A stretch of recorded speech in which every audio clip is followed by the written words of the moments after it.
Bonjour à tous.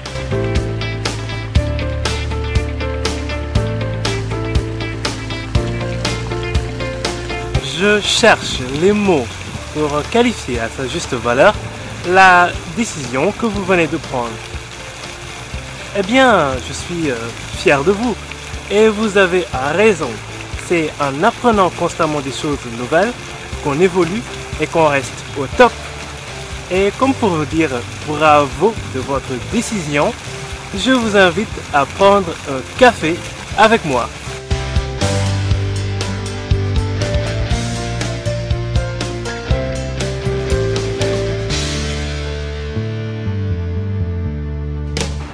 Nous y voilà.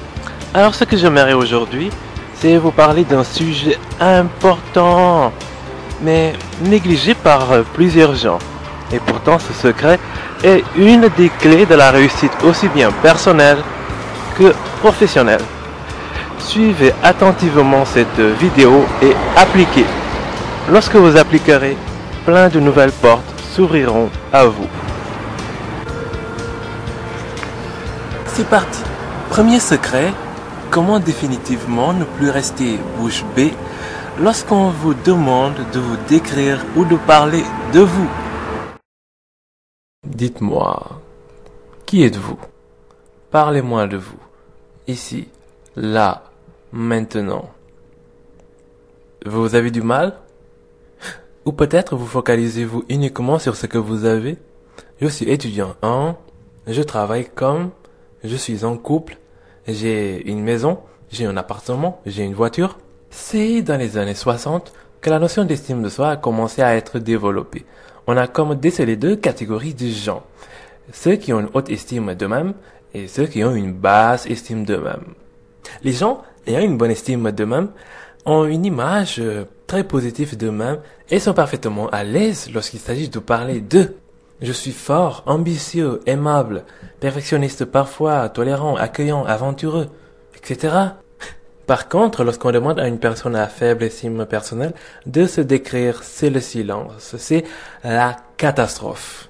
Impossible de se trouver des qualités, soit il se dévalorise. Ah oui, vous savez, je n'ai pas réussi grand-chose dans la vie, vous savez, je suis pas doué. Et s'il se trouve des qualités, ils essaient de les minimiser. Je suis courageux, mais parfois je fais des bêtises. Soit ils ne parlent que de ce qu'ils possèdent. Ah, j'ai une maison, j'ai une voiture, je suis en couple. On tourne autour du pot en évitant de parler de soi, car quelque part dans leur fort intérieur, ils sont comme convaincus qu'ils n'ont aucune valeur. J'avais ce même problème il y a de cela quelques années. J'ai encore des souvenirs de cette personne que je rencontrais pour la première fois. On discute pendant des minutes et à un moment il me pose la question. Allez Henri-Joël, parle-moi un peu de toi. Bang, tétanisé. Ah là là là là là là, quoi dire? Je me suis mis à chercher une réponse de fond en comble dans mon esprit, mais rien. Comme si tout à coup ma boîte crânienne était devenue vide. J'avais les mains moites. Bof, je n'avais d'autre choix que de parler de ce que j'avais. Ah, je m'appelle Henri-Joël, j'habite à Sherbrooke, je suis étudiant en sciences physiques, j'écris un livre. Bref, une sorte d'écran brouillard de protection pour éviter de parler vraiment de moi. Mais dans mon fort intérieur, je me sentais nul, croyant que je n'avais aucune valeur. Et pourtant, dites-moi, pensez-vous comme beaucoup que les gens vous jugent sur ce que vous avez? Les gens qui vous aiment vraiment le sont non pas pour ce que vous avez, mais pour ce que vous êtes. Qu'est-ce qu'un ami qui vous aime parce que vous avez une maison, une voiture, un travail, par rapport à un ami qui vous aime pour vos qualités, vos valeurs, votre personnalité? Demandez-vous-le. Le secret pour ne plus rester bouche bée lorsqu'on vous demande de vous décrire ou de parler de vous. Qui êtes-vous? Ou parlez-moi de vous. La chose première qui doit vous venir en tête lorsqu'on vous pose ce genre de questions, c'est d'exprimer vos qualités, vos valeurs. Tout le monde, sans aucune exception, a des qualités, des trucs qui le caractérisent. Tout le monde est spécial. Je ne sais pas si c'est le cas pour vous, mais moi je suis toujours très excité lorsque je rencontre une nouvelle personne. Bon d'accord, je suis pas très bavard, mais Je suis toujours curieux de voir, de découvrir ce qui caractérise chaque personne que je rencontre. Et j'en trouve toujours. Tout le monde est spécial. Et si un jour, les choses se font, qu'on se voit, qu'on se parle, des qualités de vous, j'en trouverai des tonnes. Vous êtes spécial. Vous avez des qualités. Vous devez juste en prendre conscience. Maintenant, comment en prendre conscience? Tenez, voilà. Vous êtes en train d'écouter cette vidéo. Vous avez donc les qualités d'une personne qui ne se laisse pas abattre, qui veut progresser et qui progresse. Vous êtes étudiant ou travailleur. Comment avez-vous fait pour en arriver là? Pensez-vous que c'est le fruit d'un hasard? Non, non. C'est parce que vous êtes intelligent. On a pensé à vous pour faire telle ou telle tâche.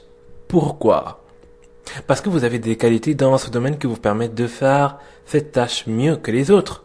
Quantité de choses de ce genre vous permettent de mettre en évidence quelques-unes de vos qualités. Allez-y maintenant, trouvez-vous des qualités.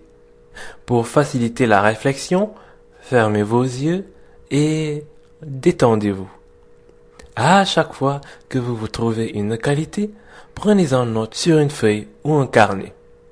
Je vous laisse du temps pendant que vous faites tout cela.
Si vous sentez le besoin de plus de temps, mettez la vidéo en pause.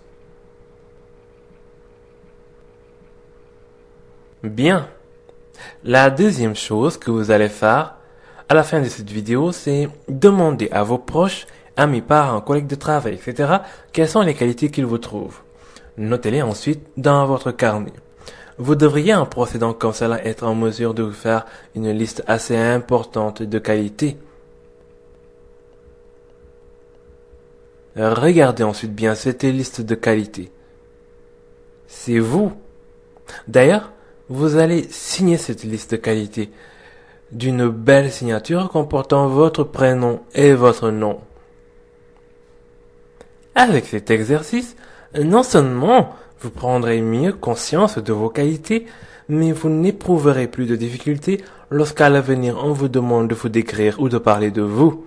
Plus jamais. Vous le ferez désormais avec un plaisir et une aisance que vous ne pouviez même pas vous imaginer auparavant.